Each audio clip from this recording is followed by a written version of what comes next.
জাহান্নামে ঢুকবো, এই সুদকুরটারে জাহান্নামের লাল আগুনে ঢুকাইবো। সর্বনিম্ন 3000 বছর কেমনে জ্বালাইবো শোনেন। লাল জাহান্নামের আগুনের মধ্যে সুদকুরটারে 1000 বছর জ্বালাইবো। জাহান্নামের আগুনের রংটা হইব সাদা। এবার আরো 1000 বছর জ্বালাইবো। জ্বালানোর পরে জাহান্নামের আগুনের রংটা হইব কালা। আরো 1000 বছর জ্বালাইবো। এবার 3000 বছর জ্বালাইয়া টাকাসুর নামক জায়গায় দাঁড় করাইয়া বান্দারে 3000 বছর পরে কইবে এবার কথা বলো, কি বলবা? বান্দা এবার মাফ চাইতো না। বান্দা কইব আল্লাহ 3000 বছর জাহান্নামের আগুনে পুরার কারণে আমার বড় পিপাসা লাগছে গো আল্লাহ, আমার বুকটা পর্যন্ত শুকিয়ে গেছে, একটু পানি নি দিবা, আমি একটু পানি খাইতাম, আমার কলজাটা ঠান্ডা হইতো। আমার আল্লাহ পাক রব্বুল আলামিনের আযাবের ফেরেশতারা বলবো, এ বান্দা পানি খাইতে যাও, দুনিয়াতে তো আরাম করে হারাম খাইছো, সুদ ঘুষ খাইছো, পরের হক মেরে খাইছো, এখন কি লাগে পানি খাইতে চাও? সাহাবায়ে কেরাম কই নবী গো, এই হারাম কুট্টিরে কি আল্লাহ পানি দিত না? নবী কয় অবশ্যই দিব। নবী কেমন পানি দিব? আমার নবী কয় হারাম কুট্টিরে যে পানি দিব, এই পানি দুনিয়ার মিনারেল ওয়াটার না, এই পানিটা হইল অন্য জাহান্নামীরা জাহান্নামের আগুনের ভিতরে যে জ্বালাইবো আর ফুরাইবো, এদের রক্তফুস গুলাতে মাটির ভিতরে পড়বো, এই রক্তফুস গুলারে আমার আল্লাহ হারাম করে রে পানি হিসেবে দিব। সুদ করে শোনো, কবরে গেলে পানি পাইতা না, রক্ত আর ফুস পাইবা। ঘুষ করে শোনো, পরের হক মেরা খাওয়াইনারা শোনো, কবরে গেলে পানি পাইতা না, রক্ত আর ফুস পাইবা। দুনিয়ার পানির ভিতরে একটা মশা যদি পইরা যায়, পানিটারে ফালাইয়া মগডারে ধুইয়া তারপরে পানি খায়, কিন্তু ওই মগডা ধোয়ার কোনো সুযোগ নাই। এই মগডা কিন্তু দুনিয়ার কাছের মগ হইতো না, এই মগডা কিসের মগ হবনি? এই মগডা হইব, হাদিস শরীফ বর্ণনা করে বলতেছে, একটা গরম লোহার মগ দিব। গরম লোহা কি কি কি জোরে কর না, কি গরম। দেখবেন আপনাদের কাশি আছে না, কাশি ধারাইতে যান না, আল তোলাইতে, দেখবেন এটার গোড়াটারে ডাটটা লাগানোর সময় আগুনে ফোরাত দিলে কাশির গোড়া দেখবেন আগুনের কয়লার মতো লাল হয়ে থাকে না? এই সুদখোরের যেই গ্যালাসটার মধ্যে মগদার ভিতরে করে পানি দিব। আরে কালকে সকালে আমার এই সুদখোররা কি গেলেন না গেলে আর কইব তার কেডা দাবার দিস, কুমিল্লাতে ধরে লইস, আমরা বহনে লেগে আনছস, কথা তিতা লাগবাল হাত মোর অনুচিত কথা তিতা। ও সুদখোরেরা শোনো, আমি চাই না তুমি সুদ খেয়ে জাহান্নামে দাও। আর এখন তো আর বেড়াইতে সুদ খানা, এখন সুদ ঘুরে গেছে গা, বাড়িতে বাড়িতে বেরিয়েতে সুদের ব্যবসা করে। এ কথা বলেন ঠিক কিনা? বেড়া কোনো কাজকর্ম করে না, এবারে সাধনে বইয়ে বইয়ে খা, এবারে যদি জিজ্ঞা খা কেমনে চলেন কেমনে, ও চলতাম পারি না তো, তোর শাশি মাঝে মাঝে বার বেরতে কিছু আনে দিয়ে চলি। চাচা সান না 10 টাকা শাশির কাছে আসিনি হাওলার ক, তোর শাশির কাছে তো তার কোনো টেহা পয়সা নাই, ও তার বইনে তার 1 লাখ টাকা দিছিল সাইল্লা খাইবার লাগিয়া। এ বেডি এটা এখন সুদে লাগায়, কথা কন না কেরে? আমার এই দিলালপুর এলাকার শাহনগর এলাকার পর্দার অন্তরালার মা বোনেরা গো, সোশ্যাল মিডিয়ার মাধ্যমে দেখনেওয়ালা দেশ বিদেশের মা বোনের একটু মনোযোগ দিয়া শোনো। আমি চাই না তোমরা মারা দোজকে যাও সুদ খাইয়া, আমি চাই না তোমরা বাবারা দোজকে যাও ফরের হক খাইয়া, আমি চাই না তোমরা বাবারা দোজকে যাও মানুষের মিশা কথা কইয়া ওজনে কম দিয়া, আমরা চাই না তোমরা দোজকে যাও ক্ষেতের একাইতে লাইল দিয়ে সাইরান গুল বানাইয়া। আসিনি বন্ধুরে, ওই হারাম খট্টিরে যেই মগদার ভিতরে কইরা পানি দিব, এই মগডা লোহার গরম মগ হইব, এই মগডা লাল হইয়া থাকবো, এটার ভিতরে রক্ত বুঝ দিয়া কইব বান্দা খাও, তখন বান্দা কইব আল্লাহ খাইতে পারবো না। বলে কেমনে খাইবো? এটা রক্ত আর বুঝ, এটা কি খাওয়া যায়নি? বান্দা পানির এমন পিপাসা লাগবো, বান্দারে বলাও লাগবে না, এটা নিয়ে মুখের ভিতরে ঢালবে, বান্দা রক্ত পুষগুলা খাইবো। কিন্তু বান্দা কেমন অবস্থা হইব জানো? ইয়া রাসূলুল্লাহ কেমন অবস্থা হইব? আমার নবী বর্ণনা দেয়, এই রক্তফুস গুলা খাওয়ার সাথে সাথে তার পেটের নারী বুড়ি গুলা উতরাইয়া তার পায়খানার রাস্তা দিয়া বাইর হইব। কবরের ভিতরে এত আযাব, সুদকুরেরা ও ঘুষকুরেরা হারাম করেরা পরের হক মাইরা খানেওয়ালারা সাবধান হইয়া যাও গা, কবরে গেলে কিন্তু আমার আল্লাহ তাআলা কঠিন শাস্তি তোমারে দিব। এই হারাম খাবার গুলা তোমারে খাওয়াইব কবরে যাওয়ার কারণে। তা আমদার এলাকার এক সুদকুরের ছোট্ট একটা কথা বললে বুঝবে, বেটা যে সুদ খায়, বেটা যে জানে এটা হারাম তবুও কেন খায়। এবারটা সুদে এক লোকের 1 লাখ টাকা দিছে, 1 লাখে মাসে বছরে সুদ আসে 30,000 টাকা। কত?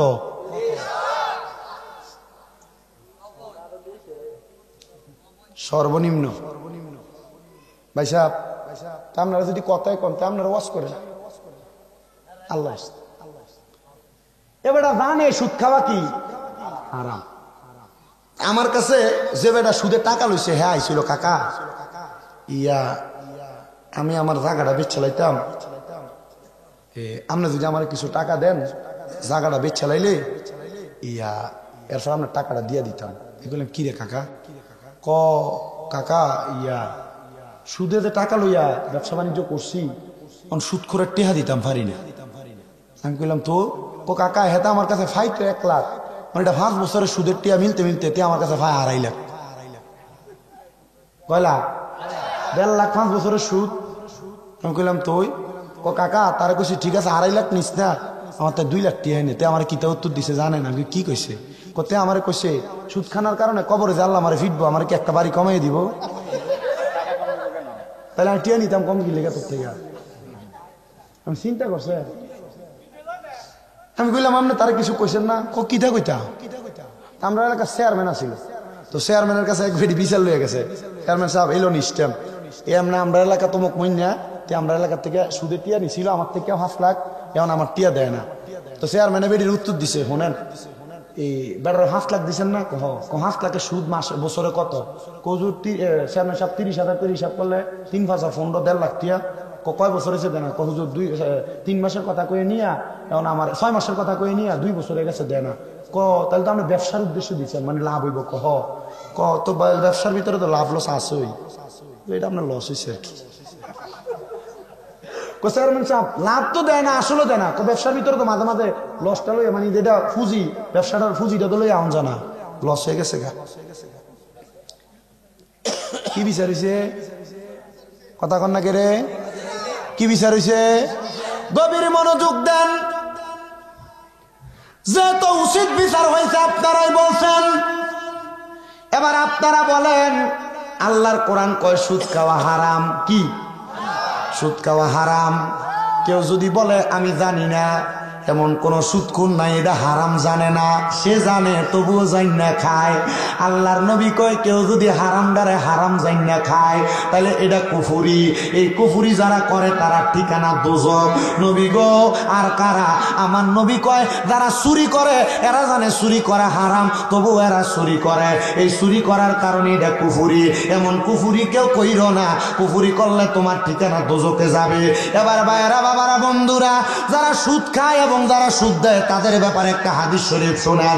আল্লাহর নবী কয় এই সুদ খাওয়া সুদ দেওয়ার মাঝে সর্বনিম্ন যেই গুনাহ, এই গুনাহটা হইল একটা ব্যক্তি সুদ খাওয়ার কারণে তার মায়ের সাথে 70 বার জিনা করলে, মিলামেশা করলে যেই গুনাহ হইব, 1 টাকা সুদ খাইলে আমল নামায় সেই গুনাহটা হইব। বন্ধুরে, আপনি আপনার স্ত্রীর সাথে যে মিলামেশাটা করেন, যদি 1 টাকা সুদ খান তাহলে আপনার নবী তুলনা করছে মার লগে মিলামেশা করার মতো গুনাহ আপনার হইব। সুদকুরেরা হারাম করে একটু বুঝা শুই না সুদ খাইও, হারাম খাইও, পরের টাকা মাইরে মাইরে খাইও, তাহলে কবরে গেলে শাস্তি কিন্তু তোমার কম হবে না। যারা সুদের উপরে টাকা নিয়ে ব্যবসা করে আপনারা মনে করবেন, মনে করতেছেন হুজুর এটা কি আমরা গুনাহ হইব? হ্যাঁ গুনাহ হইব। পারলে মানুষের বাড়িতে মুনি দিবেন, বাথরুম সাফ করে ভাত খাইবেন, তবুও কোনোদিন সুদের টাকা নিয়ে ব্যবসা করবেন না। বলে হুজুর কেন? কারণ এই হারাম দিয়া শুরু করলে যা ইনকাম করবেন সব আপনার হারাম হবে। মুসলমান বলে হুজুর গো তাহলে যারা সুদ খায়, যারা সুদ দেয় তারাই শুধু গুনাহগার। আমার নবী কয় না, সুদের টাকা লেনদেনের সময় ইসলাম হয়নি। নবী কয় যারা কাতে, যারা সুদের টাকার লেখালেখি ইসলামের ভিতরে লেখালেখি করে, সুদ খাইয়া যে গুনাহ কামাই করব, এই সুদের টাকার কথা যে ব্যক্তি ইসলামের ভিতরে লিখা দিব, এই ব্যক্তি সমান গুনায় গুনাহগার হইব। নবী গো আর কে? আমার নবী কয় শোনো দুনিয়ার মানুষের দলেরা, কেউ 1 লাখ টাকা দেওয়ার সময় এলাকার ময় মুরব্বীরে ডাকিয়া সাক্ষী রাখে সুদে টাকা দিছে। এবার এই ময় মুরব্বী যারা সুদের টাকার সাক্ষী হইব, আল্লাহর কসম সুদ খাইয়া যে গুনাহগার হইব, সাক্ষী হইলে কি গুনাহগার হইব। ও মুসলমান, আপনার এলাকার কত মানুষ ব্যাংক থেকে টাকা তোলে, ব্যাংক থেকে যে টাকা পয়সা তোলে, আপনারা যে একটা সিগনেচার দিয়ে সাক্ষী বানায়, আল্লাহর কসম এই সুদের টাকার সাক্ষী হওয়ার কারণে আপনি সমান অপরাধী হইয়া যাইবেন। ওরে বিচার হবে কর্ম অনুসারে, কঠিন হাসরে বিচার হবে কর্ম অনুসারে। মুসলমান তাহলে কুফরির কথা জানলাম। আল্লাহর হাবিব মুহাম্মদুর রাসূলুল্লাহ সাল্লাল্লাহু আলাইহি ওয়াসাল্লাম নবী জানিয়া আমরার কাছে আসছে, এগুলার যদি কেউ মানে তাইলে সেই ব্যক্তি ইমানদার, কেউ যদি অস্বীকার করে তাহলে সেই ব্যক্তি হলো বেঈমান। বলে হুজুর আল্লাহর নবী সর্বপ্রথম আমরার কাছে কেমনে আসছে? আল্লাহ কয় কদ জাআকুম মিনাল্লাহি নূরুন ওয়া কিতাবুম মুবিন। আল্লাহর নবী তোমাদের কাছে আসছে একটা কিতাব হিকমত নিয়া, এবং এই দুনিয়ার জমিনের ভিতরে নূরে মুহাম্মদী হইয়া, নূরের নবী হইয়া দুনিয়াতে আসছে। আমরা যারা সুন্নি মুসলমান আমরা ওই নবীরে নূরের নবী মানি। যদি কেউ বলে মানি না, তার সঙ্গে আমার কোনো সম্পর্ক নাই, সে তার মতো থাকবে, দলাদলি দ্বন্দ্ব তার মতো রাখবেন। আমরা মানবো, আমরা মুমিন, আমরা ইমানদার। বলে হুজুর কেউ তো বলে আমরার মতো মানুষ। আমি বলবো বাবা আমরার মতো মানুষ তারা যে বলে এটার পক্ষে একটা দলিল আছে। তারা কয় কুলিন্নামা আনা বাশারুম মিসলুকুম ইউহা ইলাইয়া। আল্লাহ তাআলা কোরআনুল কারীমে বলছে নবী আপনি তারারে বলেন আমি তো তোমাদের মতো একজন মানুষ, তবে তোমাদের মাঝে আর আমাদের মাঝে পার্থক্য হইল ইউহা ইলাইয়া, তোমাদের কাছে ওহী আসে না, আমার কাছে ওহী আসে। এই আয়াত কেন নাযিল হইছে? বোকারে যদি বলে বোকা বলতে পারবে না। আমার আল্লাহ তাআলার পেয়ারা হাবিব যখন মানুষের কাছে ইসলাম ধর্মের দাওয়াত দেয়, আবু জাহেল কই ইয়া রাসূলুল্লাহ, আল্লাহর হাবিব মুহাম্মদুর রাসূলুল্লাহ আপনি যে মানুষের ইসলামের দাওয়াত দেন, আপনি দাওয়াত দিয়া কি লাভ? কয় আমি দাওয়াত দিলে আমার আল্লাহ তাআলার ইসলামের ছায়া তলে মানুষ আসবে। আবু জাহেল কয় আপনি যে নবী, আপনি যদি আমার একটা কাজের সাক্ষী দিতে পারেন তাহলে আমি আপনার কাছে ইসলাম ধর্ম গ্রহণ করবো। কলে কি সাক্ষী চাও? এবার আবু জাহেল কি করলেন, পুরা মক্কা নগরীর সবচাইতে জাদুগিরিরে ডাক দিছে, সবচাইতে মালিক বিন হাবিব, মালিক বিন হাবিবকে ডাক দিছে। মালিক বিন হাবিব কয় হে মুহাম্মদ, তুমি যদি আমার একটা প্রশ্নের জবাব দিতে পারো তাহলে তুমি আমার বলো, আমি তোমার কাছে ইসলাম ধর্ম গ্রহণ করব। মালিক বিন হাবিব হাতের মুঠের ভিতরে একটা পাথর নিয়া মুহাম্মদুর রাসূলুল্লাহর সামনে দেয়া কয় কোন আমার হাতে কি? মুহাম্মদুর রাসূলুল্লাহ কয় আমি কইতাম না, হাতেরটা জবাব দিত। আমার দয়াল নবী বিনে গো আপন বলতে কে গো নাই জগতে। পাথরের ভিতর থেকে জবাব দেয় মালিক বিন হাবিব, কোন নবীর সামনে আসছো? এটা তো মুহাম্মাদুর রাসূলুল্লাহ সাল্লাল্লাহু আলাইহি ওয়াসাল্লাম। আমি পাথরে আমার নবীর সামনে লুকিয়ে রাখছো। আমার নবী কয় মালিক বিন হাবিব জবাব তো পাইছে ইসলাম ধর্ম গ্রহণ করবানি। মালিক বিন হাবিব কয় না গ্রহণ করতাম না। বলে মালিক বিন হাবিব শোনো, বাড়ির ভিতরে একটা ল্যাংরা বাচ্চাকে রাইখে আসছো। মালিক বিন হাবিব কয় আমার বাড়ির মধ্যে আমার একটা ল্যাংরা মেয়ে ছিল, আতুর মেয়ে ছিল। ও মুহাম্মাদুর রাসূলুল্লাহ কয় ল্যাংরা মেয়েরে আমি বাড়ি থেকে আসছি, খবর কেমনে ভাইলো? তার মানে বোঝা যায় এই নবী রহমাতুল লিল আলামিন নবীজি, নূরের নবীজি, এই নবীর অস্বীকার করার মতো কোনো মাধ্যম নাই। কথা আমার না, আল্লাহর কোরআন কদ জাআকুম মিনাল্লাহি নূর, এটা আমার আল্লাহর কথা, অন্য কোনো কিতাব লাগবে না। তাফসীরে জালালাইন শরীফের মধ্যে এই আয়াতে কারিমার তাফসীর করতেছে আল্লামা জালালউদ্দিন সুয়ুতী কয় ইয়ানে নূরুম বমানা মুহাম্মাদুর রাসূলুল্লাহ সাল্লাল্লাহু আলাইহি ওয়াসাল্লাম, এই নূর দিয়া মুহাম্মদ সাল্লাল্লাহু আলাইহি সাল্লাম রে বসা বুঝাইছে। এবার আপনাদের মনে প্রশ্ন, হুজুর আমরা বে কই নবী গায়েবের খবর দেয়? হ্যাঁ হ্যাঁ হ্যাঁ, আমরা সুন্নিরা বলি নবী গায়েবের খবর দেনেওয়ালা। আল্লাহ তাআলা কোরআনুল কারীমে সূরা জিনের শেষ দুই আয়াতের মধ্যে আল্লাহ কয় জগতের মানুষ আমি আমার গায়েবের খবর কাউকে দিই না ইল্লা মানির তাদমির রাসূল, আমার রাসূলকে ছাড়া। আমি বলতেছি বাবারা, আমার হাতে যেই পানির গ্লাস আছে, আজকের মাহফিলের সহসভাপতি আমার আব্দুল আলিম ভাই, আমি যদি কই ভাই এই পানি কেউ খাইতে পারবে না আপনি ছাড়া, তার মানে কে খাইতে পারবো? আরো সহজ, হুজুরের নাম কি? আনোয়ার হুজুর।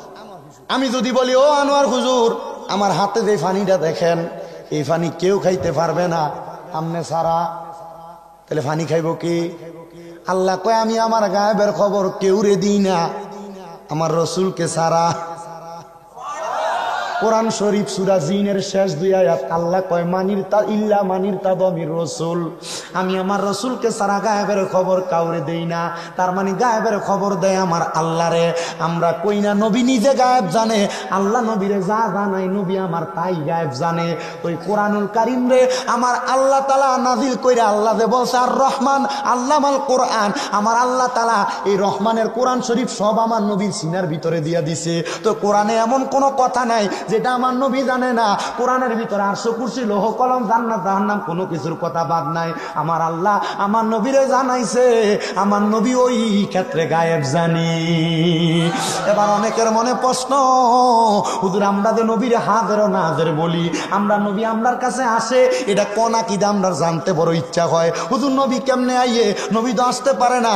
হাজার নাজের তো আমার আল্লাহ তাআলা, নবী কেমনে হাজির হয়? আমার আল্লাহ তাআলা কোরআনুল কারীমে কয় আন্নাবিয়্যু আওলা বিল মুমিনিনা মিন আনফুসিহিম। এই আয়াতে কারিমার মধ্যে অংশ হইল আওলা বমানা আকরা নফস বমানা রু, ইমানদারের জানের চাইতে আরো কাছে আমার দয়াল নবীজি। মুসলমান একটাবার চিন্তা করো আল্লাহর নবী রহমতের নবীর ব্যাপারে আমার আল্লাহ যে বলছে আন্নাবিয়্যু আওলা বিল মুমিনিনা মিন আনফুসিহিম আওলা বমানা আকরা নফস বমানা রু, ইমানদারের জানের চাইতে আরো কাছে নবীজি। তো নবী কাছে থাকলে হাজার না গায়েব? মারহাবা কন্যা। আমরা সামরা চোখ দিয়া দেখি, কথা কন্যা দেখি। আপনাদেরকে ভুল বুঝাইব, এ বেয়াদব নবী যদি তোমার সামনে থেকে বৈশা রইছ কেমনে বলেনি? আমি বলবো বাবা বৈশা রয়েছে এই কারণে জানের চাইতে নিকটে আমরা নবীরে আমরা চোখ দিয়া দেখি না। যে আশেকেরা ওই নবীরে দেখে। হাদি আমদাদুল্লাহ মুহাজিরে মক্কি, ওনাকে প্রশ্ন করা হয়েছে আপনি নবীরে কেন দাঁড়াইয়া সালাম দেন? উনি কয় আমি যখন আমার নবীরে দাঁড়াইয়া সালাম দে আমার অন্তরের ভিতরে শান্তি লাগে। বলে নবীরে সালাম দে দেখ শাহনগরের ভাই বাবারা বন্ধুরা, আল্লাহর ওলির দরবারে আমরা যাই, আল্লাহর ওলির মাজারে আমরা যাই আল্লাহর অসংখ্য বরকত পাওয়ার জন্য। এখন আমরা রে একটা বাজে কথা বলে আমরা নাকি মাজারের কাছে চাই, মাজারওয়ালার কাছে চাই। সুন্নিরা মাজারওয়ালার কাছে চায় না, সুন্নিরা চায় কার কাছে? সুন্নিরা চায় কার কাছে? মাজারে যায় জিয়ারত করবার লাগে। আমার নবী কই উম্মত তোমরা বেশি বেশি জিয়ারত করো। নবী গো কেন? আমার নবী কই জিয়ারত তোমরা মরণের কথা স্মরণ করায়। সুন্নিরা যখন আল্লাহর ওলির মাজারে যায় জিয়ারত করে সুন্নিদের মনটা শান্তি হয়। তবে সাবধান, কোনোদিন মাজারে সেজদা দিবেন না, কোনোদিন মাজারে সেজদা দিবেন না, কোনোদিন মাজারে সেজদা দিবেন না। কারণ সেজদা দেওয়া শিরিক, আল্লাহ ছাড়া কাউকে সেজদা দেওয়া শিরিক। কেউ যদি আমরা সেজদা দিই, আমরা সেজদা দিই, তার সাথে আমার কোনো সম্পর্ক নাই। তবে আমার দেখা এই পর্যন্ত যত মানুষরা আমি মাজারে সেজদা দিতে দেখছি, একটা মানুষ আমি শিক্ষিত দেখি নাই। সব মূর্খ। আমি অনেক সেজদা দেই না বেড়ারে দিকে এলাম মাজারে সেজদা দিদি কি লেগা? সেজদা পাওয়ার মালিক তো আল্লাহ। বেড়া কয় মানছে দেয় দেখে আমি দিছি। কয় কে দিছে? আরেকজনের দেখায় দেওয়া, আমি তারে দিকে এলাম তুই দিলি কেন? কয় আমার সামনে আরেকজন দিছে আমি তারে দেখে দিছি। তাহলে বুঝলাম এটা তারে কেউ শিখে দিতে না, দেখা দিয়ে দিছে। একটা কথা মনে রাখবা, সেজদা পাওয়ার মালিক আল্লাহ। মাজারে সেজদা দিবা না, মাজারে যাইবা আল্লাহর ওলি জিয়ারত করবা। ও বন্ধু, ও মুসলমান ইমানদারের দলেরা, আল্লাহর ওলির দরবার জিয়ারত করলে দেখবা মনটা শান্তি হয়, কলবটা শান্তি হয়। বলে হুজুর আমরা সমাজে তো নতুন ফতনা বাইর হয়ে গেছে, পীরের দরবারে যাওয়া যাবে না, মুর্শিদের কাছে যাওয়া যাবে না, এমন অনেক কথা আপনারে বলে। আমি বলবো বাবা আল্লাহর নবী আল্লাহর কোরআনের মধ্যে কত সুন্দর আয়াত ঘোষণা করছে। হে জগতের মানুষেরা, তোমরা যদি মুহাম্মদুর রাসূলুল্লাহর হাতের উপরে হাত রেখে বায়াত গ্রহণ করো, এ বায়াত মুহাম্মদুর রাসূলুল্লাহর বায়াত না, এ বায়াত স্বয়ং আমি আল্লাহর বায়াত। মুহাম্মদুর রাসূলুল্লাহ আমরা কেমনে আপনার বায়াত হইব? আপনি নবীরে তো আমরা পাইছি না। আমার নবী কই উম্মত আমি নবীরে যদি পাইতে চাও, ও উলিল আমরি মিনকুম, যারা দুনিয়াতে উলিল আমর আলেম আছে, হক্কানি রব্বানি পীর মাসে কাছে, তোমরা তার কাছে যাও, তার হাতে হাত রেখে বায়াত গ্রহণ করো, তাইলে তোমরা আমি রাসূল পাইয়া যাইবা। আরে খুঁজতে গিয়া আল্লাহ নবী সামনে পাই মুর্শিদের ছবি গো, খুঁজতে গিয়া আল্লাহ নবী সামনে পাই মুর্শিদের ছবি গো। আমি খুঁজতে খুঁজতে হই উদাসী, আমি খুঁজতে খুঁজতে হই উদাসী, অন্তর হইছে বেসামাল কেন, দূরে যাও দয়াল প্রেম শিখাইয়া এই ববেতে রাখলা কেন আমায় দূরেতে, ও দয়াল প্রেম শিখাইয়া এই ববেতে রাখলা কেন আমায় দূরেতে। ওরে রাখো যদি তোমার কাছে পথারায় হব না মুর্শিদ ছাইরো না। এবার বলেন পথারা যদি না হইতে চায় মুর্শিদ ধরার দরকার আছে না নাই? বলে হুজুর কেমনে মুর্শিদ ধরতাম? ভালো মুর্শিদ তো আমি পাই না। আল্লাহর নবীর হাদিস শরীফ ইবনে মাজাহ শরীফের 303 নম্বর পৃষ্ঠায় সাহাবায়ে কেরাম আমার নবীরে কই, ইয়া রাসূলুল্লাহ, ইয়া হাবিবাল্লাহ, নবী গো আপনার কাছে জানতে চাই হক্কানি রব্বানি ব্যক্তিরা আপনার উম্মত চিনব কেমনে, হক্কানি ফির কেমনে চিনবেন? আমার নবী কয়, ইবনে মাজাহ শরীফ 303 নম্বর পৃষ্ঠার হাদিস, নবী আমার কয়, আলা উখবিরুকা আমুলুকিল জান্নাহ। আমার নবী কয়, আমি নবী কি তোমাদেরকে জান্নাতের বাদশা সম্পর্কে খবর দিব না? ইয়া রাসূলুল্লাহ, হ্যাঁ আপনি আমাদেরকে জান্নাতের বাদশা সম্পর্কে খবর দেন। নবী কয়, ক্বালা খিয়ারিকুমুল্লাযিনা ইযা রুউ যুকিরাল্লাহু আযজা ওয়া জাল্লা। জান্নাতের বাদশা হইল তারা যাদের চেহারার দিকে চাইলে আল্লাহর কথা মনে হয়। হুজুর কার চেহারার দিকে চাইলে আল্লাহর কথা মনে হয়? এমন হক্কানি পীর, যে হক্কানি পীরের নামাজ রোজা বড় সুন্দর, যে হক্কানি পীরের ঈমান আখলাকটা বড় সুন্দর, যে পীরটারে দেখলে বোঝা যায় উনি নামাজ পড়ে, রোজা রাখে, উনি হজ যাকাত ইবাদত সবকিছু করে। ওই পীরের দিকে তাকাইলে তোমার আল্লাহর কথা মনে হইব। যদি তোমার পীরের দিকে তাকাইলে আল্লাহর কথা মনে না হয় তাইলে তুমি ওই পীরের কাছে বায়াত হইও না। বলে কেন? কারণ আমার নবী কইছে হক্কানি পীরের দিকে চাইলে কার কথা মনে হইব? আল্লাহর কথা মনে হইব। ও মুসলমানের দলেরা, এমন একজন হক্কানি পীর যার নাম হযরতে আবুল খায়ের রহমতুল্লাহ আলাইহি, উনি বলতেছে আমি দুনিয়ার জমিনের মধ্যে যখন ভালোভাবে চলতে লাগলাম, দুনিয়ার খানা পিনা আমার কাছে আর ভালো লাগে না। আমি দেখলাম রে দুনিয়ার কোনো খাবার যখন আমি খাইয়া ইবাদত করি, একদিন আমি ইবাদত কইরা নামাজের মুসল্লার ভিতরে মুরাকাবায় দাঁড়াইছি। ও মুসলমান, মুরাকাবায় দাঁড়াইছে। মুরাকাবা কেমনে করে ও মুসলমান তোমরা হয়তো অনেকে জানো না, জানাইয়া দিব আজকে। মুরাকাবাটা একটু কইরা দেখবা নিজের গলবের কি অবস্থা, নিজের জীবনের কি অবস্থা। হযরতে আবুল খায়ের রহমতুল্লাহ আলাইহি বলে, জগতের মানুষ, আমি একদিন এশারের নামাজ পড়া মুরাকাবার মধ্যে গেছি। মুরাকাবায় যাওয়ার পরে আমি দেখলাম রে আমার অনেক দিন পর্যন্ত নামাজ রোজা কোনো কিছু কবুল হয় না। আমি কান্না করতে লাগলাম আর আমার আল্লাহর কাছে বলতে লাগলাম, মাবুদ এত কষ্ট করে ফজরের সময় উঠি, আমার ফজরের নামাজ বুঝি কবুল হয় না। এত কষ্ট করে রৌদ্র দিয়া জোহরের নামাজ পড়ি, আমার জোহরের নামাজ বুঝি কবুল হয় না। মাবুদ আসর মাগরিব এশার নামাজ পড়ি, আমার নামাজগুলা বুঝি কবুল হয় না। হে আমার শাহনগরের বাবারা, নামাজ রোজা করেন, যদি শোনেন কবুল হয় না, কি করবেন আপনি? আল্লাহর হযরত আবুল খায়ের ডাক দিয়া কয়, জগতের মানুষেরা রে, আমি যখন দেখলাম আমার নামাজ রোজা কবুল হয় না, আমি আমার আল্লাহর কাছে সেজদার ভিতরে পইরা পইরা কান্দি আর ডাক দিয়ে কইলাম, মাবুদ এত কষ্ট করে নামাজ পড়ি, আমার নামাজ বুঝি তোমার কাছে কবুল হয় না। হে পর্দার অন্তরালের মা, তোমরা অনেকের নামাজ কবুল হয় না তোমার স্বামীর মনে কষ্ট দেওয়ার কারণে, তোমরা অনেকের নামাজ রোজা কবুল হয় না বেপর্দা চলার কারণে, তোমরা অনেকের নামাজ রোজা কবুল হয় না জবানের ব্যবহার খারাপ করার কারণে। হে আমার যুবক ভাইরা, মুরব্বী বাবাজিরারে শুইনালো, তোমরা অনেকের নামাজ রোজা কবুল হয় না মা বাবার কলিজা আঘাত দেওয়ার কারণে, তোমরা অনেকের নামাজ রোজা কবুল হয় না মিথ্যা কথা বলার কারণে, তোমরা অনেকের নামাজ রোজা কবুল হয় না হারাম খাওয়ার কারণে। আল্লাহর ওলি ডাক দিয়ে কই, আল্লাহ আমি তো হারামও খাই না, আমি তো মিথ্যাও বলি না। ও আল্লাহ, এত কষ্ট করে নামাজ পড়ি, আমার নামাজ কেন কবুল হয় না?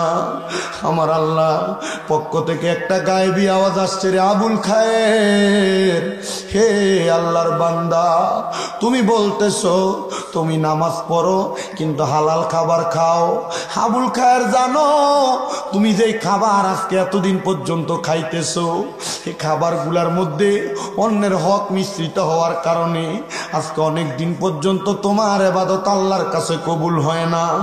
আবুল খায়ের কয় ওই দিন থেকে আমি খানা খাওয়া বন্ধ করে দিছি। কত মানুষ আমার জন্য খানা নিয়ে আসে, কিন্তু আমি তার খানাগুলা খাই না।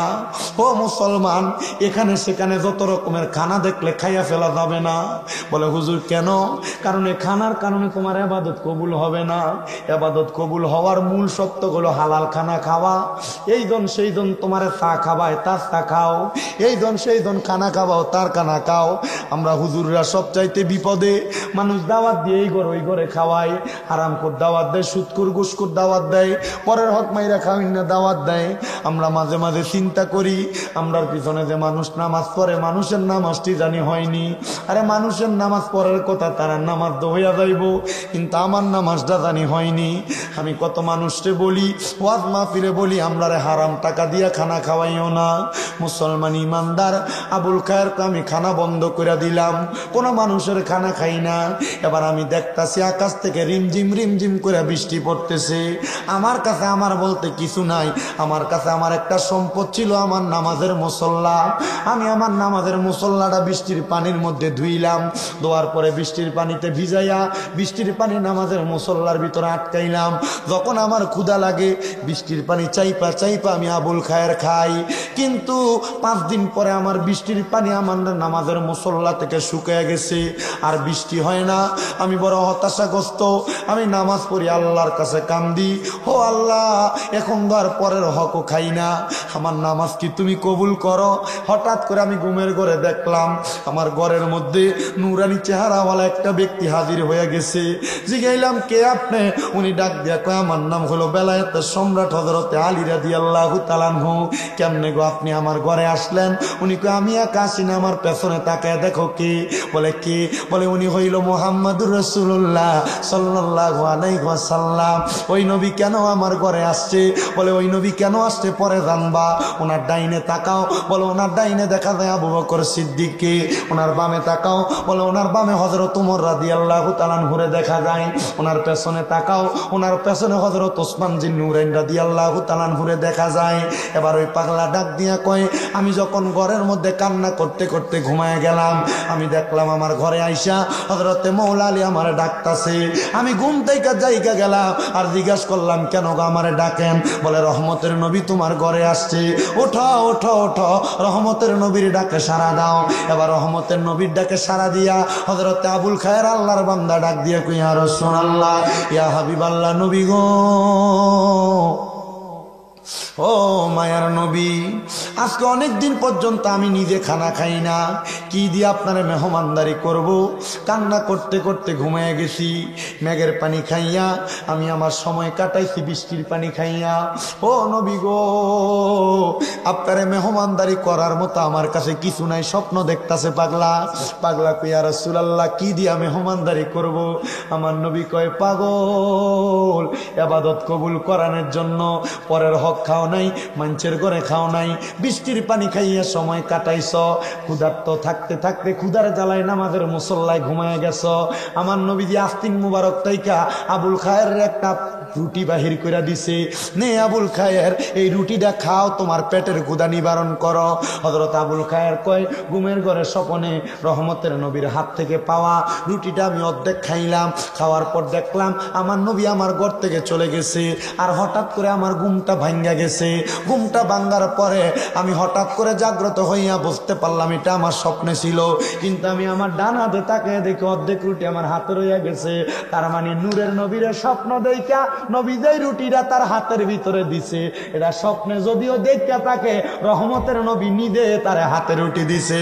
আপনি যদি হালাল ভাবে চলার জন্য নবীর মুহাব্বত নিয়ে অন্তরে দুনিয়াতে চলতে পারেন, আল্লাহর কসম ও দুনিয়ার মানুষ, আপনি টাকা পয়সার আশা করা লাগবে না, রহমতের নবীর দরবার থেকে আপনার সহযোগিতা করা লাগবে। জবান খুলে জোরে জোরে বলেন সুবহানাল্লাহ। একজন প্রেমিক আসিল গো সোনার মদিনায়, একজন প্রেমিক আসিল, ওরে যার প্রেমেতে স্বয়ং আল্লাহ দুনিয়া বানায়, হায়রে যার প্রেমেতে স্বয়ং আল্লাহ দুনিয়া বানায়। একজন প্রেমিক আসিল গো না, একজন প্রেমিক আসিল আর ছিলেন আল্লাহ গোপনের গোপন, আরশ কুরসি করিলেন সৃজন। ওরে আল্লাহর নূর হইতে বানায় হাবিবের নূর খানা, হায়রে আল্লাহর নূর হইতে বানায় হাবিবের নূর খানা। একজন প্রেমিক আসি সোনার মদিনায়, একজন প্রেমিক আসিল গো। হযরত আবুল কায়ের কয়, ও জগতের মানুষ শোনো রে, জগতের মানুষ, আমি বুঝতে পারলাম আল্লাহ তাআলার ইবাদতে আমি এত মনোযোগী হইছি, আমার আল্লাহ তাআলা আমার ইবাদত কবুল করছে, নবী হইল তার প্রমাণ। আমি আবার দুনিয়াতে মানুষের কাছে কত রকমের দাওয়াত দেই, মানুষ যেন দুনিয়াতে হালাল ভাবে চলে। আমি উদাহরণ দিতে লাগলাম। কি উদাহরণ দিলেন? উনি কয়, আমার আল্লাহ যখন আদম নবীরে বানাই নাই, আদম নবী কোনো মাটির সাথে মিশ্রিত। কিসের সাথে? আমার আল্লাহ যখন আদম নবীরে বানায় নাই, আদম নবী যখন মাটির সাথে মিশ্রিত। আমি এবার লক্ষ্য করে দেখলাম, এবার উনি বর্ণনা দিতেছে ওনার ভক্তদের কাছে হক ব্যক্তি বালা এবং খারাপ চিনার জন্য।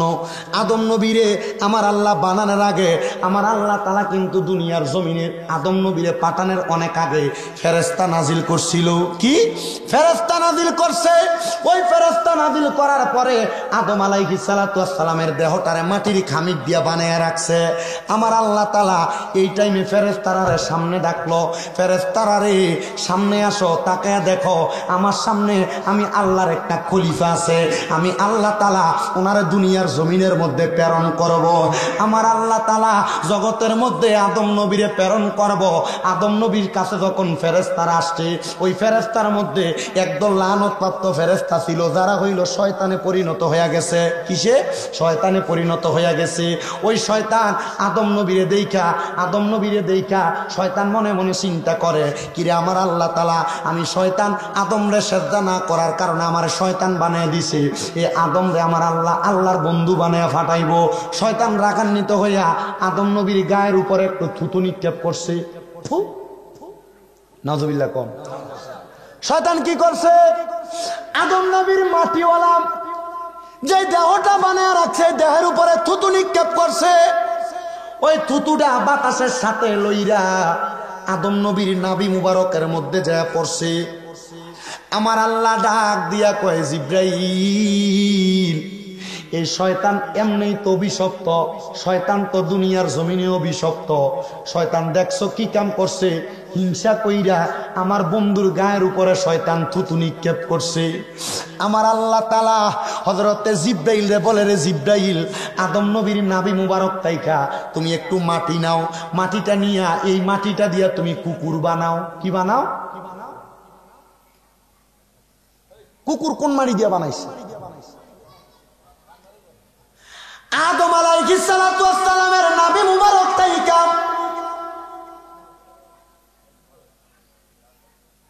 যখন মাটিটা নিয়া কুকুর বানাইছে, এবার আমার আল্লাহ কয়, এই আদম নবীর ভিতরে নূরে মুহাম্মদি দাও। আদম নবী জিন্দা হইছে, শয়তান পালায়া গেছে। আদম নবী আমার আল্লাহ তাআলার কুদরতি কদমের মধ্যে সাজদা প্রদান করছে। বন্ধুরে দেখবেন এই কুকুরের মাঝে তিনটা স্বভাব দেখা যায়। কুকুর দেখবেন মানুষকে বড় ভালোবাসে। কেন? কারণ কুকুররে বানাইছে আদম নবীর দেহ থেকে মাটি নিয়া। এই কুকুরের মাঝে আরেকটা স্বভাব আছে, সামনে আরেকটা কুকুর আসলে হিংসা করে। এটার কারণ হইল ওই শয়তানের থুতুটা আদম নবীর শরীরের মধ্যে পড়ছিল, ওই মাটিটা দিয়া কুকুররে আল্লাহ বানাইছে। কুকুরের 3 নাম্বার স্বভাব, 3 নাম্বার স্বভাব, কুকুর রাত্রবেলা জায়গা থাকে। এটার কারণ হইল কুকুরের এই শরীরের ভিতরে জিব্রাইলের হাতের পরশ লাগছে। কারণ ফেরেশতারা ঘুমায় না, কুকুরও ঘুমায় না, মানুষের পায়ের আওয়াজ পাইলে কুকুর চক্ষু খুলে থাকে, যদিও কুকুরটা চক্ষুটারে খুইলা রাখে। মুসলমান ওই কুকুরের মতো স্বভাব আমরা সমাজের মানুষেরা তাদের মাঝে নিয়ে রাখছে। মানুষের দ্বন্দ্ব, মানুষে মারামারি, মানুষে কাটাকাটি, মানুষে হানাহানি, মানুষের মাঝে হিংসা শত্রুতা। আল্লাহর কসম এই কুকুরের স্বভাব নিও না। যদি কুকুরের স্বভাবের মতো তুমি সমাজের মধ্যে চলাফেরা করো, জাহান্নামের আগুনের মধ্যে তোমার জড়া লাগবে, পুরা লাগবে। তাফসীরে রুহুল বয়ানের 600 নম্বর পৃষ্ঠার 2 নম্বর জিলের মধ্যে সুন্দর করে বর্ণনাটা দেওয়া। আমি একটা সুন্দর ইসলামের বাস্তব কাহিনী কিতাব থেকে এই ঘটনাটা পড়ার পরে বুঝতে পারলাম, আমার আল্লাহ তাআলা দুনিয়ার জমিনের মধ্যে মানুষ যেমন বানাইছে কুকুররেও তেমন বানাইছে। প্রত্যেকটা জাতিকে বানানোর পেছনে আমার আল্লাহ তাআলা কয়েকটা কার্যকারিতা রাখছে। এর মধ্যে একটা কার্যকারিতা, আল্লাহ তাআলা মানবরে বানাইয়া আমার আল্লাহ কয়, বান্দা ওমা খালাকতুল জিন্না ওয়াল ইনসা ইল্লা লিয়াবুদুন। এ বান্দা, মানব জাতি আর জিন জাতিকে আমি আল্লাহ তাআলা এমনে বানাই নাই। মানুষ জাতি, জিন জাতি, তোমরা আমার আল্লাহ তাআলার বেশি ইবাদত করো, কিন্তু আমরা মুসলমান ইবাদত করতে ভালো লাগে না। হে আমার এই আজকের এই বাজিতপুরের, দিলালপুরের, শাহনগরের যুব সমাজের ভাইয়েরা, যুব সংগঠনের ভাইয়েরা, এলাকার দাড়ি পাকা মুরব্বীরা, ইবাদত করতে কেন ভালো লাগে না? তোমার কি একটু মরণের ভয় হয় না? ওই কবরের আযাবের মধ্যে তোমার এমন শাস্তি দেওয়া হইব, আজরাইল যখন তোমার রূহ কবজ করব, একটা জীবিত বকরিকে চামড়াটা টাইনা ছিললে তার যত কষ্ট হয়, আজরাইল যখন একটা মানুষের শরীর থেকে রূহটা টাইনা নিয়ে যাইব, এত কষ্ট তোমার হইব। আল্লাহর দোহাই লাগে, আল্লাহ তাআলার একটু বেশি করে ইবাদত করো। দেখবা আমার আল্লাহ তাআলা তুমি বান্দাটারে দুনিয়া এবং আখিরাতের মধ্যে কামিয়াব বানাইবো। কিন্তু বান্দা, আল্লাহর ইবাদত করতে তোমার ভালো লাগে না।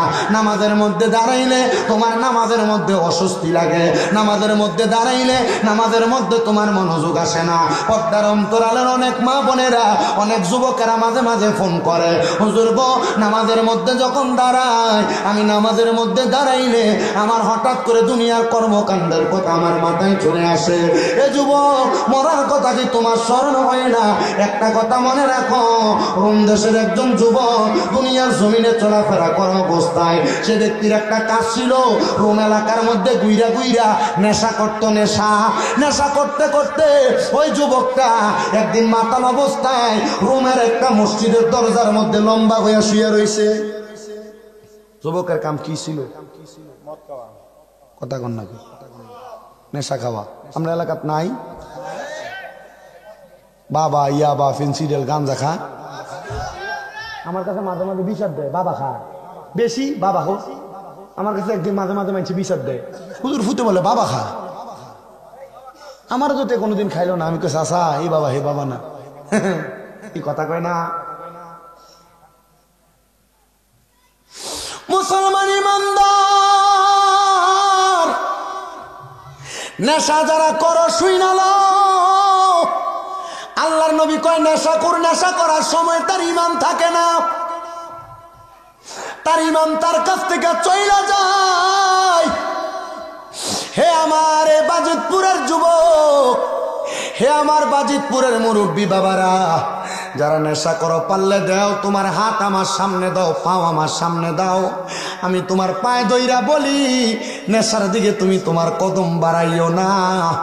এই নেশাখোরদের জন্য শাস্তি হইল আমার আল্লাহ তাআলা তাদেরকে লাঞ্ছনাদায়ক, আযাবুন শাদীদ, যন্ত্রণাদায়ক শাস্তি দিবে। ওই যুবকটা রোমের বড় মসজিদের সামনে দাঁড়াইয়া যখন সেই ব্যক্তি নেশা কইরা মসজিদের সামনে লম্বি হয়ে দাঁড়ায় আছে, রোমের বড় মসজিদের ইমাম কই, ফজরের নামাজ আমি পড়তে আসলাম, আসার পর দেখলাম এই ছেলেটা নেশা কইরা মসজিদের দরজার মধ্যে শুইয়া রইল। তারা জিগাইলাম, এর যুবক নেশা কেন করলা? তুমি কি জানো না আল্লাহর কোরআন রসুলের হাদিস নেশা করাকে হারাম বলছে? এই আমার শাহনগরের যুবকেরা, যারা ইয়াবা সেবন করে, যারা মদ সেবন করে, যারা গাঞ্জা সেবন করে, এই তাদেরকে আমি বলে দিয়ে যাই, এই নেশার কারণে আল্লাহ তাআলার কঠিন শাস্তি তুমি সহ্য করতে পারবা না। ওই রোমবেসের মসজিদের ইমাম ডাক দিয়া কয়, আমিও যুবকটারে তো উঠাইলাম, ওটা তারা আমার ঘরের মধ্যে নিয়ে শোয়াইলাম। এলাকার সব মানুষ আমার বিরোধিতা করে, কিরে তাকে দেখো একজন নেশা করে আমরা মসজিদের ইমাম তার ঘরের মধ্যে নিয়ে রাখতেছে।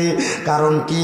ইমাম সাহেব আপনার কাছে আমরা জানতে চাই, আপনি কেন একটা নেশা করে জায়গা দিলেন? উনি বলে, আমি চেষ্টা করব তাদেরকে হিদিনাস সিরাতাল মুস্তাকিম হেদায়েতের পথে আনার জন্য। এবার উনি ডাক দিয়ে কয়, এ যুবক ভাই, তুমি কেন নেশা করো? নেশা করার কারণ বলো। যখন তার হুঁশ ফিরল, সে ডাক দিয়ে কয়, হুজুর, আমার জন্মের আগে আমার আব্বাজান মারা গেছে, জন্মের পরে আমার আম্মাজান মারা গেছে, আমার চাচা এবং আমার জ্যাঠা, আমার ফুফু, আমার আত্মীয় স্বজন অনেকে আছে, কিন্তু তারা আমারে ঠিক তেমন ভাবে মানুষ করে নাই যেমন ভাবে মানুষ হইলে আমি নেশা করব না। তারা আমার দায়িত্ব ছেড়ে দিয়েছে হুজুর, তারা আমাকে অবহেলা করতে লাগলো। আমি অবহেলা পাইতে পাইতে আমার ঘর ত্যাগ করলাম, আমার বাড়ি ত্যাগ করলাম।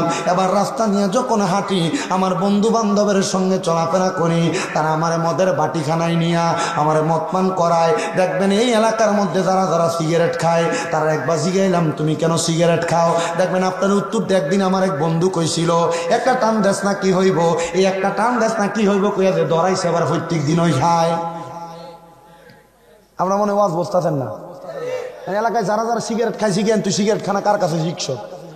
একবার আমার এক বন্ধু একবার কইছিল, একটা টান দে কি হইব, এই একটা টান কি হইব থেকে প্রত্যেক দিন। কথা কয় না কা? হ্যাঁ ঠিক মিলছে কথাটা না? আরে মন বাঙ্গায় আর মসজিদ বাঙ্গা, বাঙ্গায় আল্লাহর কাবা ঘর, বাঙ্গায় আল্লাহর কাবা ঘর, মন মন্দিরে খোদার বাড়ি, ওরে মন মন্দিরে খোদার বাড়ি, কষ্ট দিস না তার ভিতর। মন বাঙ্গায় আর মসজিদ বাঙ্গা, বাঙ্গায় আল্লাহর কাবা ঘর, বাঙ্গায় আল্লাহর কাবা ঘর, মন মন্দিরে খোদায় আছে, কষ্ট দিস না তার ভিতর। ওরে আসল কাবা না চিনিয়া মারামা কইতেন, এটা কি মোহাব্বতের সামনে না? আমি অনকারা কইতাম পারি না, ওই আমি কইলে আমার বাউল শিল্পী না, আমি পড়ে গেছি গা বিপদে, কি করতে? হ্যাঁ ওরে আসলে কাবা না চিনিলে সাজদা দিবা কাহার মাঝে, আসলে কাবা না চিনিলে সাজদা দিবা কাহার মাঝে। মারহাবা কন্যা বাবা, এটা তো ভালো জিনিস, কিন্তু এটার ভিতরে তো মোহাব্বত আছে। মানুষ এটা মোহাব্বত না বুঝলে তো কিছু করেন না। আল্লাহ বোঝার তৌফিক দান করুক, আমিন জোরে কোন। আবার এই সানগুলা পরে রাখি, আগে আপনাদেরকে ওয়াজটা বোঝাতে দেওয়ার চেষ্টা করি। মুসলমান ইমানদারেরা গভীর মনোযোগ দিবেন, গভীর মনোযোগ দিবেন। ওই নেশাখোর ছেলেটাকে প্রশ্ন করেছে, তোমারে কে নেশাখোর বানাইছে? বলে আমার মা মারা যাওয়ার পরে, বাবা মারা যাওয়ার পরে আমার বন্ধু বান্ধবের থাকে তাইকে আমি নেশা করতেছি। এ যুবক, নেশা যে করো, তুমি কি আমার সাথে একটু আমার সময় দিবা? বলে তোমার সময় দেওয়ার মতো সময় আমার কাছে নাই। বলে কেন সময় নাই? বলে তুমি যদি আমার একটু সময় দাও, তোমার মা যে মারা গেছে, বাবা যে মারা গেছে, মা বাবা কবরে কেমন আছে তুমি কি খবরটা জানো? যুবক কয় না, আমার চোখের সামনে কত মানুষ মারে মা কয়া ডাকে, বাপরে বাপ কয়া ডাকে, আমারও মনটা চায় আমি আমার মা বাপরে দেখতাম। হুজুর আপনি কেমন মানুষ, আপনি কি আমার মা বাপরে দেখাইতে পারবেননি? এবার বলেন আল্লাহর ওলিরা চাইলে মুরাকাবার মাধ্যমে মৃত মানুষকে দেখাইতে পারে কি পারে না? ও বন্ধুরে, ও নবীর উম্মতের দল, আশিক রাসূল ভাই বাবারা, গভীর মনোযোগ দিয়া শুনো রে বাবারা। যুবক কয় হুজুর তাহলে আপনারে আমি 24 ঘন্টা সময় দিলাম, আপনি আমারে আমার মা বাপরে দেখান। ওই ছেলেটা ডাক দিয়া কয়, আমি আবার যখন রোমের মসজিদের ইমাম সাহেবের কাছে আবদারটা করলাম, ইমাম সাহেব কয় বাবা আমার কাছে যদি তুমি তোমার মারে দেখার জন্য চেষ্টা করো, তাইলে এখন তুমি নেশা করা ছাড়া লাগবো। পোলা কয় যে মা বাপরে আমি আমার জন্মের আগ থেকে হারাইলাম, যে বাপরে যে মারে জন্মের পরে হারাইলাম, ওই মারে বাপরে দেখার জন্য আমি নেশা ছাড়তে রাজি হুজুর একদিনের জন্য।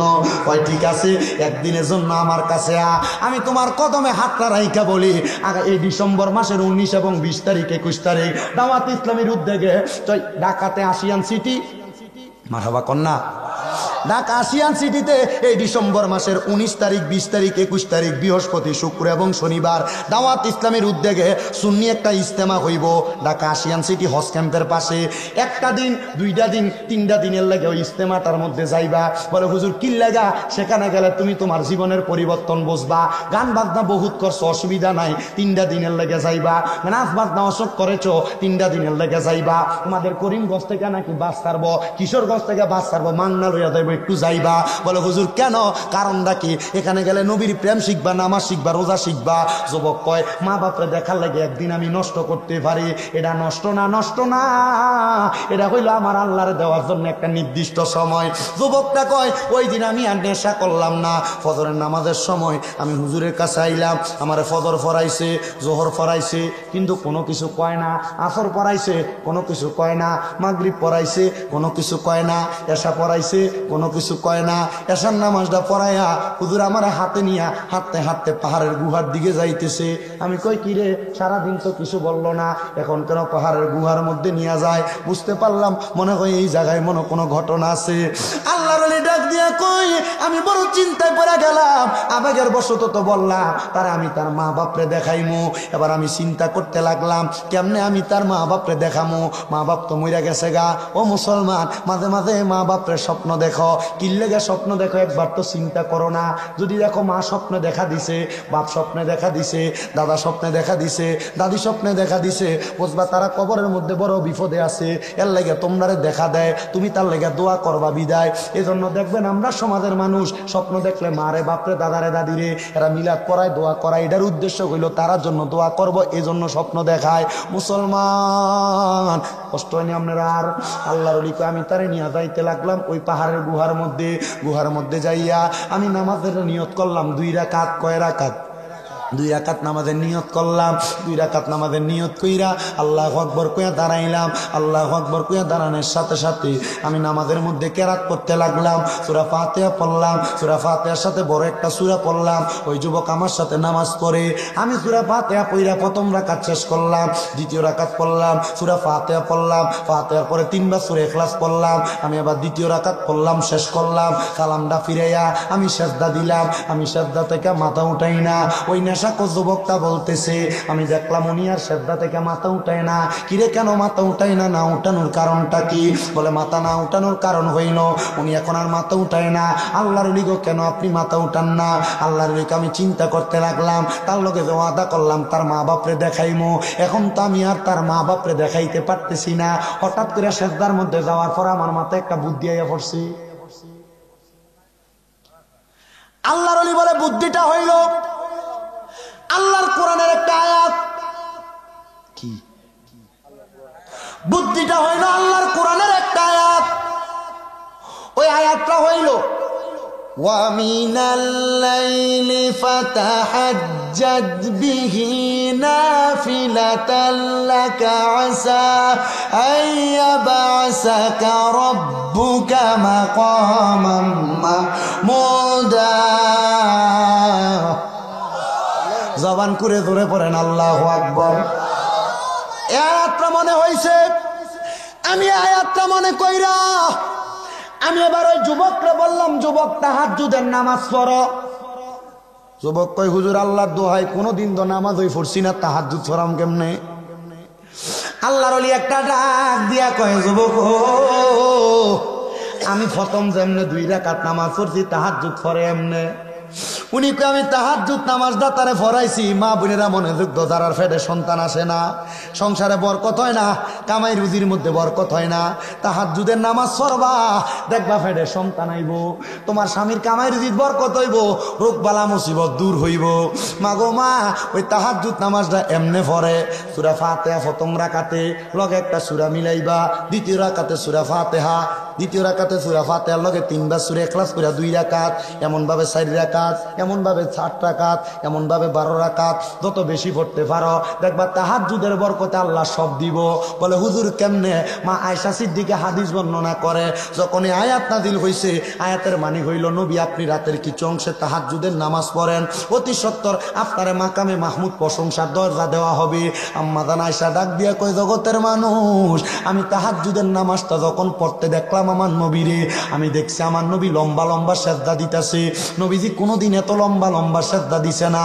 আমার নবী যখন নামাজ শেষ করছে, আমি আমার দয়াল নবী রহমাতুল্লিল আলামিন নবীরে জিগাইলাম, ইয়া রাসূলুল্লাহ, ইয়া হাবিবাল্লাহ নবী গো, এত লম্বা সেজদা তো কোনোদিন আপনারে আমি দিতে দেখলাম না, আজকে লম্বা সেজদা দিছেন।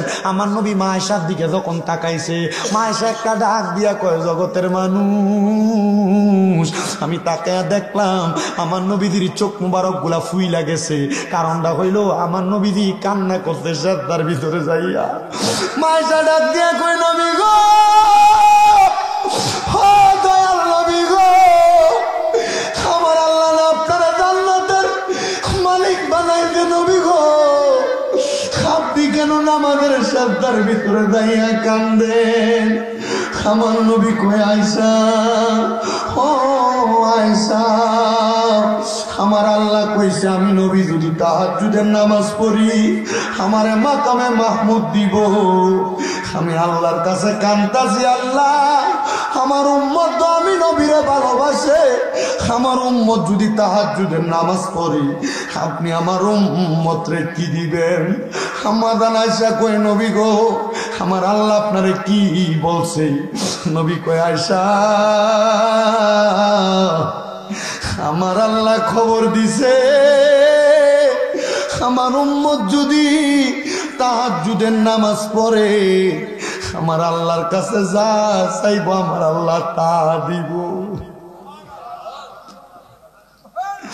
আমার দাড়ি পাকা মুরব্বী বাবা, জীবনে গুনাহ তো অনেক করছো, তোমার রাত্র 2টা-3টার দিকে ঘুমটা ভাঙ্গা যায় আর তোমার চোখ লাগে না, সময়টা ব্যয় কইরো না, ওযুটা কইরা ঘরের ভিতরে তাহাজ্জুদ নামাজ পড়ো। হে মা বোনেরা, তোমার ঘরের ভিতরে বরকত নাই, আল্লাহর দোহাই লাগে তাহাজ্জুদ নামাজ পড়ো। তোমার গর্ভে সন্তান হয় না, কত ডাক্তার কবিরাজ দেখাইছ, আল্লাহর দোহাই তাহাজ্জুদ নামাজ পড়ো। হে যুবক ভাইয়েরা, বিদেশ যাওয়ার কত চেষ্টা করো, যাইতে পারো না, মেডিকেলে আসে না, তাহাজ্জুদ নামাজ পড়ো। হে ব্যবসায়ীরা, ব্যবসার মধ্যে লস খাইতাছো, তাহাজ্জুদের নামাজ পড়ো।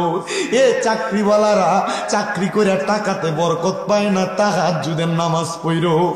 দেখবারে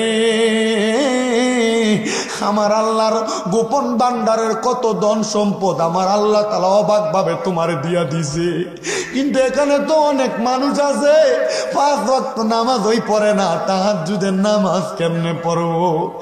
দেরে আব্বা, তোর পাও আমার সামনে দে, আমি আমার জিহ্বা লাগে তোর পাও আমি পরিষ্কার করে দিমু। দেরে মা, তোর পাও আমার সামনে দে, আমি আমার জিহ্বা লাগে তোর পাও পরিষ্কার করে দিমু। তবুও 5 ওয়াক্ত নামাজ ছাড়িস না। আল্লাহর কাছ থেকে যদি অসংখ্য বরকত কামনা করো, তাহাজ্জুদের নামাজ পড়ো, দেখবা আমার আল্লাহ তাআলা অসংখ্য রহমত আর অসংখ্য বরকত দিব।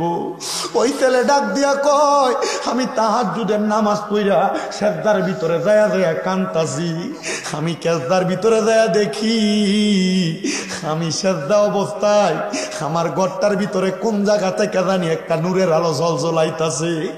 আমি মাথাটা উঠে দেখি আমার সামনে একটা পুরুষ আর একটা মহিলা দাঁড়াইয়া রইছে। আমি জিজ্ঞাসা করলাম, কেডা গো আপনারা? আমার ডাক দিয়া কই, পুত্রে আমি বাপরে চিনস না? আমার মারে জিগাইলাম, কেডা গো আপনি? আমার মা কয়, পুত্রে আমারে বুঝি তুই চিনস না? আমি তোর মা, জন্ম দেওয়ার 4-5 মাস পরে আমি ইন্তেকাল করছি, মইরা গেছি। আমি মারে দেখবার লাগে তুই এত পাগল যে নেশা না করলে তোর ঘুম আসতো না।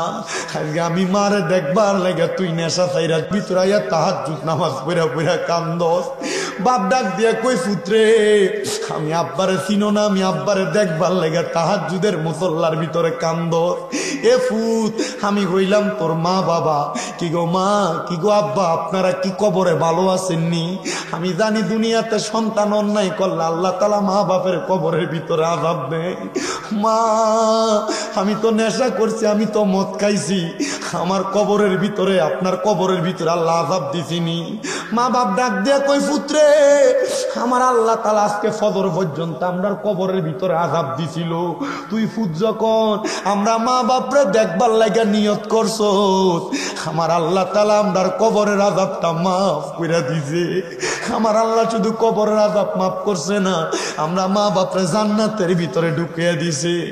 পুত্রে স্বপ্নের ভিতরে বইলা দিয়া যায়, আর কোনোদিন নেশা তোর মুখে নিস না। তুই যখন নেশা করস রে, আমরা মা বাপরে আল্লাহ তাআলা জাহান্নামের আগুনে জ্বালায়। এ সন্তানের দল, তোমার মা বাবা তোমার লাখ লাখ টাকার বাড়ি গাড়ি দিয়া গেছে, এই বাড়িতে তুমি যে গান বাজনা করো, দুনিয়ার মাটি কাঁপাও, আল্লাহ তাআলা ওই কবরে তোমার মা বাবার কবরে আযাব দেয়। ওই ছেলেকে আমার মা, আমার আব্বা কবরে, আমি পুতের জন্য বলে আমি সন্তান সহ্য করতে পারি নাই। হে সন্তানের দল, হে কিশোরগঞ্জের, বাজিতপুরের, দিলালপুরের, শাহনগরের বাবারা, আজকের মাহফিলে বুঝি তোমরা আমার মাটি দিয়ে আইছো, তোমরার বাপরে কবরে শোয়া দিয়ে আইছো। মা বাপ কবরে কেমন আছে জানো না? সন্তান রে, তাহাজ্জুদ নামাজ পইরা পইরা আল্লাহর কাছে কাইন্দা দেখো মা বাপরে কবরে কেমন আছে দেখবা। হে সন্তান, বাবা বিদেশে গেলে ইমু কলের মাধ্যমে ভিডিওতে আব্বারে দেখা যায়, কিন্তু বাপরে যে কবরে শোয়া দিয়া আসো, ওই বাবার খবর তো একবার তুমি লইলা না। ওরে ভালোবাসি তোমায় বাবা, বুকটা যে যাইছি রে, তোমার কথা হৃদয় মাঝে পড়ছে বারে বারে। বাবা তুমি কেমন আছো ছোট মাটির ঘরে, তোমার কথা হৃদয় মাঝে পড়ছে বারে বারে। বাবা গো, হো বাবা, বাবা গো বাবা, ভালোবাসি তোমায় বাবা, বুকটা যে যাইছি রে, তোমার কথা হৃদয় মাঝে পড়ছে বারে বারে। ওরে দরজাটা খুলতে খেয়ে যাই ধোকা, বাবা বুঝি বলছে এলে নাকি খোকা, বুকের ভিতরটা লড়ে চড়ে ওঠে, সবাই আছে শুধু বাবা নেই, শুধু বাবা নেই।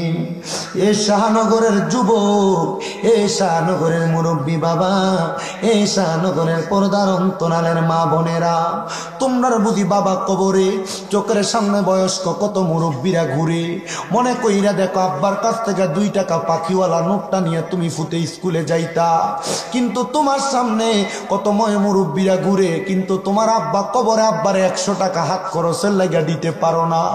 তোমার মা তোমার বড় কষ্ট করে মানুষ করছে, আজকে তোমার ওই মা দুঃখিনী অন্ধকার কবরে, 3.5 হাত মাটির ঘরে, বাঁশপুরার নিচে পুকুরের পারে শোয়া দিয়ে আসছো মা ডারে।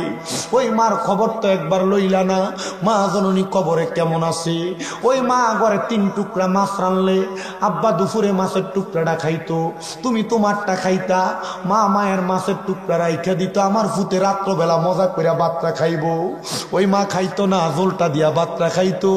আজকে অনেক সন্তান ওই মারে জুদা কইরা দিছে, অনেক অনেক সন্তান মারে বাদ দেয় না, অনেক সন্তান ওই মা বাপরে আলাদা করে দিছে। মা বাপ সকালে এক ঘরে ভাত খায়, দুপুরে আরেক ঘরে ভাত খায়, রাত্রবেলা আরেক ঘরে ভাত খায়। কোনো ফুট যদি ওই মা বাপরে জুদা করে দিয়া থাকো, পারলে দে তোর পাও আমার সামনে দে, আমি স্বামীন দাদা দিব্যা দিয়া তোর পাও পরিষ্কার করে দেই। বলে হুজুর কেন? কারণ ওই মা বাপরে আলাদা করে দিয়া তুই আমার মাহফিল শুনবি, তোর শ্রোতার মতো শ্রোতার আমার দরকার নাই। যদি এই পুরা কিশোরগঞ্জের বড় আলেম দিয়া তুমি ওয়াজ করাও আর মা বাপের কলিজে আঘাত দাও, মা বাপরে বাত না দাও, আল্লাহর কসম এমন ওয়াজ দিয়া তোমার কোনো লাভ হবে না। ওয়াদা করো, যদি ওই মা বাপরে কষ্ট দিয়া থাকো, ওই মা বাপরে ধমক দিয়া থাকো, ওই মা বাপরে আলাদা করে দিয়া থাকো, আজকে এখান থেকে বাড়িতে যাইয়া মা বাবার পাউডির ভিতরে ধরবা, ধরে বলবা মা আল্লাহর রাস্তায় আমারে মাফ করে দেন, আব্বা ধমক দিছি আর ধমক দিতাম না, আমারে মাফ করে দেন। কারণ কি জানো, যারা টাকা আছে মা বাপ নাই চিন্তা করে তারা একদিন জিগাইও, এরা কইবা আমার কাছে টাকা আছে কিন্তু আমি আমার বাপরে 500 টাকা দিয়ে কিনে একটা লুঙ্গি পরাইতে পারি না। মা ফিরা লুঙ্গিটা পরছে রে, মা ফিরা কাপড়টা পরছে, ওই মা কাপড় রাস্তা থেকে 5 টাকা কইলা তুমি পুতেরে দিছে, আজকে তোমার কাছে লাখ লাখ টাকা, ওই মা রে 500 টাকা দিয়ে কিনে একটা কাপড় পরাইতে পারো না, ওই মা কবরে শুয়া রইছে। এ সন্তান, টাকা পয়সা দিয়া কি করবা যদি তুমি ওই রত্নগুলা বাইচা থাকতে যত্ন না করো? আল্লাহর দোহাই লাগে, ওই মা বাপ বাচ্চা থাকলে বাড়িতে যাইয়া মা বাবার পাউডি ধইরা কইবা মা ও বাপ আমারে মাফ কইরা দেন। ওই মা বাপ মাফ না করলে আল্লাহ তোমারে মাফ করতো না। আল্লাহর নবী কয় সাকাতুর রব্বি ফি সাকাতিল ওয়ালিদাইন, আম্মা আব্বার অসন্তুষ্টিতে আমি আল্লাহ রাগান্বিত হইয়া যাই। আল্লাহ রাগান্বিত হইলে ময়দানে মাশরে ধরা খাইয়া যাইবা। ওই আম্মা আব্বা যতক্ষণ না বলছে মাফ কইরা দিছি ততক্ষণ পর্যন্ত তুমি তোমার মা বাপের পাও ছাইরো না। আজকের এই বাজিতপুরের দিলালপুরের শাহনগরের মাহফিল কবুল হইব কি হইব না এটার গ্যারান্টি কেউ দিতে পারবে না। আমি শামীম রেজা একটা গ্যারান্টি দিয়া যাই, আগামীকালকে যখন দেখবা এলাকার মুরব্বীরা দোকানে বইসা কয় হ্যাঁ শামীম রেজার ওয়াজ শুই না আমার ফুটে বাড়ির যে আমার পায়ে ধরে মাপ চাইছে, তখন মনে করবা মাহফিল সফল হয়ে গেছে। অনেকে চিন্তা করে হুজুর আমি তো আমার মা বাপের লগে কোনো অন্যায় করছি না, আমিও কি মাপ চাইতাম? আমি বলবো সন্তান রে, আম্মা আব্বার পায়ে ধরলে সন্তানের দাম কমে না, ইজ্জত কমে না। মা বাপের পায়ের কাছে শুরু হইবা, সমস্ত জগতের কাছে আল্লাহ তোমারে বড় বানাইবো। আমার তো তত এলেম নাই, মাত্র কুমিল্লা আলিয়ায় কামেল প্রথম বর্ষে পড়ি, কুমিল্লা ভার্সিটিতে বাংলায় ফাইনাল ইয়ারে পড়তেছি অনার্সে। আমার এলেম দিয়া কথা কই না, আমি ক্লাস 6-7 থাকতে মা বাপের পায়ে রাত্রবেলা সুমা দিছি ওয়াজে শুইনা। আমার আল্লাহ এত সম্মান দিছে, আপনারা দোয়ায় কুমিল্লা আমার 6টা মাদ্রাসা চলে। ও বন্ধু, এটা আমার এলেম দিয়া না, আমার মা বাবার কদমে সুমা দেওয়ার কারণে। ওই মা বাবার কাছে মাপ চাইবা, যদি কোনোদিন মনে কষ্ট দিয়া থাকো আজকে মাপটা চাইয়া লাইবা। অনেকে চিন্তা করে হুজুর যারার বাড়িতে বাপ আছে তারা বাড়ির যে বাপের পায়ে ধরবো, আমার তো বাপ নাই, আমি কার পায়ে ধরে মাপ চামু? হুজুর যারা আব্বা আম্মা আছে তারা বাড়ির যে মার পায়ে ধরে মাপ চাইবো, আমার তো মা নাই, আমি কার পায়ে ধরে মাপ চাইব? এ সন্তান একটু পরে মুনাজাত হবে, আল্লাহর দরবারে দোয়া করা হবে। রব্বির হামহুমা কামা রব্বায়ানি সগীরা বইলা চোখের মনি কোঠার মধ্যে একটা মাছির মাথা পরিমাণ পানি চাইরা কোনো সন্তান যদি কান্দে, ওই পানি মাটিতে পড়ার আগে আমার আল্লাহ ওই সন্তানের মা বাবার জীবনের গুনাহ মাফ করে দেয়। মুনাজাত হবে, কানবা, আল্লাহ তোমার মা বাবার কবরের আযাব মাফ করে দিবে। ওরে সারে 3 হাত গর্তে ফেলে কেমন করে আইলা চলে, তোমার বাড়ি আইতে দেরি হইলে যে মা ঘুমাইতো না, ওই কবর দেশে মায়ের পাশে একটু রইলি না। মাটি দিয়া যাইছো, বাপ্পা কবরে কেমন আছে একবারও তো জানলা না।